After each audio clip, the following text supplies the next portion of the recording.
Nak aku heret kau? Kau keluar sekarang? Kau nak keluar tak nak? Tapi bos bagi saya duduk sini. Nasi ni pun dia yang bagi. Bos? Aku manager dekat sini. Arahan aku, semua kena masuk budak ingusan macam kau. Dengar tak? Tapi saya... Tapi apa? Kau keluar sekarang. Tak nak! Tolong! Tak nak! Keluar! Apa yang nak? Keluar! Tak nak!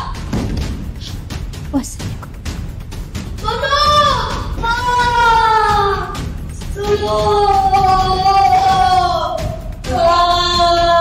Dek, kenapa ni dek? Kenapa adik menangis?